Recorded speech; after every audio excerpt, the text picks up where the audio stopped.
Тоға қош келдіңіздер. Өздеріңізден қысқаша сұрағымды ала кетсем рұқсат па? Рұқсат. Әлтай ата өз жұмысын қалай атқарды деп ойлайсыз? Өте жақсы атқарды деп ойлаймыз. Осындай үлгілі отбасына келін болып келгенімізге өте қуаныштымыз. Атамыз өте мейірімді, жылы жүзді, үлкен кішіге сыйлы адам болған. Ол кісіге келін болып түскелі, ол кісінің тек қана жақсы жақтарын білеміз. Осындай мектепте музей ашылып жатқанына біз өте қуаныштымыз. Атамыздың жаны жаннатта болсын. Осы мектептің өтіп жатқан іс-шаралардың бәрі жақсы ұйымдастырған екен. Мектеп ұжымына көп рахмет айтамыз. Оқушы балалар осы атасы сияқты сыйлы, сондай балалар болып, үлкен азамат болып өсе беріңдер жаным. Рахмет жауабыңызға. Мерейтойға қош келдіңіз. Рахмет сұрағым. Сізден сұхбат алсам рұқсат па? Рұқсат.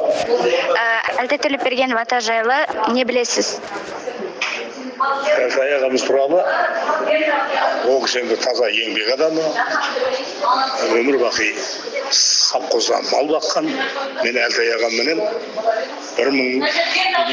осы ауылда туғанымменен 1967 жылы әкемнің қызметі біраз қоныс-аудардың Мамедұлына кетіп қалған. Мектеп бітіріп, институт бітіріп келгеннен кейін 81 жылы Талжық совхозына гараж меңгерушісі болып келдім. Сол кезде Әлтай ағаммен таныстым, талай дастархандас болдық.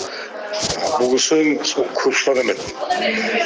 Үйіне келген адамды жібермейтін, шай беріп. Мысалы мен өзім бірінші рет барғанымда, жаспыз ғой, баламыз. Сәлем беріп, қайтайын деп жатсам, ой, ағайдың баласы келді деп, бір малын сойып, сол малдың етін жеп, сөйтіп ағаммен танысқан. Балалармен араласып тұрамын. Бұл кісінің еңбегі деген зор. Көріп тұрсыздар ғой, кеудесінде 3 орын тұр. Ол кездегі мықты атақ Қазақстанның ауыл шаруашылық осыған дейін қайраткер деген несі бар, атағы бар. Сондай мықты адам болған. Енді көп балалы, жеңгеміз де өте мықты. Адам отбасында сондай дәрежеге жету үшін отбасында татулық, отбасында бірлік болу керек. Сол Түлекгүл жеңгеміз де соған лайық. Сол ағамыз екеуі осы 16 баланы тәрбиелеп, бәрін мал бағып жүріп, балалардың бәрін оқытты. Қазір білесіздер, бәрі қызмет істеп жүр, 6 зейнетке де келіп қалды. Оның бәрі сол Әлтай ағамыздың еңбегі.